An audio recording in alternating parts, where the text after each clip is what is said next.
Assalamualaikum warahmatullahi wabarakatuh. Alhamdulillahirrahmanirrahim. Wassalatu wassalamu ala asyrofil anbiya'i wal mursalin wa ala alihi wa sahbihi rasulillahi ajmain. Amma ba'd. Pertama-tama marilah kita bersyukur karena kita semua masih diberikan kesehatan untuk hidup di dunia ini untuk melakukan amalan baik yang akan kita bawa ke akhirat. Tidak terlupa salawat beriring salam mari kita kirimkan kepada baginda Nabi Muhammad sallallahu alaihi wasallam dengan mengucapkan Allahumma sholli ala sayyidina Muhammad wa ala ali sayyidina Muhammad. Semoga kita semua mendapat syafaat beliau di akhir zaman. Amin ya rabbal alamin.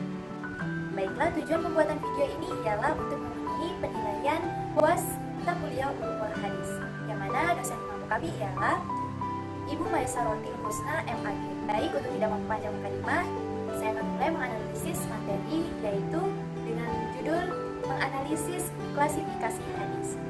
Hadis secara bahasa dapat diartikan sebagai al-jadid, yaitu baru, dan al-khabar, yang berarti kabar ataupun berita. Maka dapat disebutkan hadis yaitu percakapan ataupun perkataan. Beristilah, hadis ialah segala perkataan, perbuatan, dan sifat-sifat Nabi Muhammad SAW. Ini menurut ahli hadis.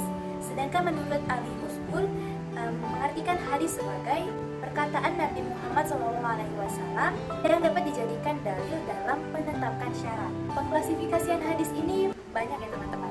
Salah satunya yang pertama kita akan bahas adalah pengklasifikasian berdasarkan kuantitasnya. Nah, berdasarkan kuantitasnya, hadis terbagi menjadi dua, yaitu hadis mutawatir dan hadis ahad.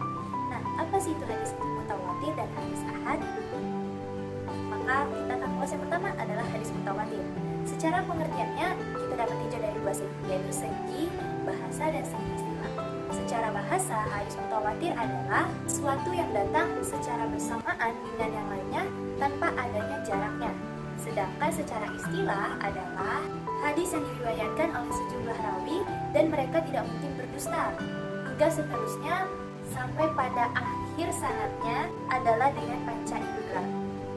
Suatu hadis dapat dikatakan sebagai hadis mutawatir apabila ia memiliki tiga syarat ini. Yang pertama, yaitu hadis tersebut diriwayatkan oleh sejumlah besar perawi. Yang kedua, hadis tersebut memiliki keseimbangan antara lapisan perawi yang pertama dan yang seterusnya. Dan yang ketiga, yaitu berdasarkan tanggapan panca indera perawi tersebut. Hadis mutawatir ini terbagi lagi, yaitu menjadi hadis mutawatir lafzi, hadis mutawatir manawi, dan hadis mutawatir mali.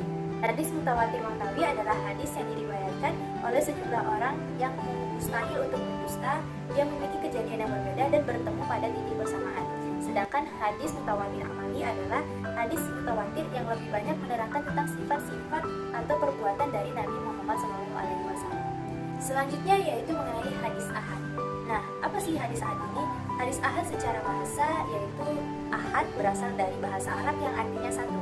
Artinya, hadis ahad adalah hadis yang disampaikan oleh satu orang. Secara istilah, hadis ahad adalah hadis yang tidak memenuhi syarat-syarat hadis mutawatir, yang jumlah perawinya tidak sebanyak hadis mutawatir.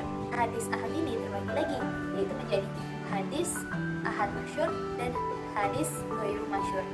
Hadis ahad masyhur secara bahasa yaitu artinya tersebar atau populer. Nah, sedangkan secara istilah, hadis ahad masyhur ialah hadis yang diriwayatkan lebih dari 3 perawi tetapi tidak mencapai ukuran jumlah perawi dari mutawatir. Hadis ghairu masyhur adalah hadis yang diriwayatkan tidak lebih dari 2 orang perawi atau dapat dikatakan hanya 1 orang perawi saja. Akan tetapi perawi ini tergolong dalam perawi yang kuat. Artinya hadis yang ia sampaikan tidak tergolong menjadi hadis palsu ataupun hadis lemah. Selanjutnya yaitu klasifikasi hadis berdasarkan kualitasnya. Berdasarkan kualitasnya, hadis ini terbagi menjadi hadis syahih, hadis hasan, dan hadis dhaif. Hadis sahih. Hadis sahih memiliki pengertian yaitu hadis yang diriwayatkan oleh seorang perawi yang bersambung sanadnya hingga akhir sanad. Dan perawi ini biasanya terkenal adil, kuat hafalannya, dan tidak cacat dalam lafaznya maupun sanadnya. Suatu hadis dapat dikatakan menjadi suatu hadis syahih apabila sanadnya bersambung, perawinya adil, perawinya dadit atau memiliki hafalan yang kuat, tidak syadz atau tidak janggal, dan tidak ilat atau tidak cacat. Yang kedua ialah hadis hasan. Hadis hasan memiliki pengertian yaitu secara bahasanya ialah hadis yang disenangi dan dicondongi oleh nafsu. Sedangkan secara istilah hadis hasan ini adalah hadis yang tergolong sama baiknya dengan hadis sahih, akan tetapi yang membedakannya ialah hafalan dari si perawinya. Nah, adapun syaratnya sama juga dengan hadis sahih. Yang membedakannya yaitu perawinya dabit, akan tetapi hafalannya tidak sekuat perawi hadis sahih. Bahkan hadis dhaif ini adalah hadis yang dapat dikatakan ialah hadis yang lemah atau tidak kuat. Nah, secara istilah hadis dhaif adalah hadis yang di dalamnya terdapat kejanggalan, bahkan tidak terdapat satu atau hilangnya salah satu syarat dari hadis hasan maupun hadis sahih.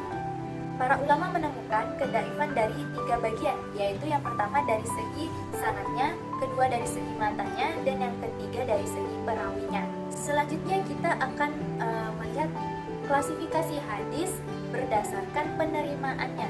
Nah, berdasarkan penerimaannya ini hadis terbagi menjadi 2, yaitu ada hadis maqbul dan hadis mardud. Nah, apa itu hadis maqbul? Hadis maqbul adalah secara bahasa yang berarti dibenarkan atau dapat diterima. Secara istilah hadis maqbul ini yaitu hadis yang telah sempurna syarat-syarat penerimaannya, seperti sanadnya bersambung, perawinya adil dan kuat dalam hafalannya, dan matanya tidak cacat serta tidak ada kejanggalan dalam hadis tersebut. Nah, sedangkan hadis dari mardud ini ialah secara bahasa yang berarti ditolak atau tidak diterima. Secara istilah hadis mardud adalah hadis yang tidak memenuhi syarat sebagai hadis maqbul.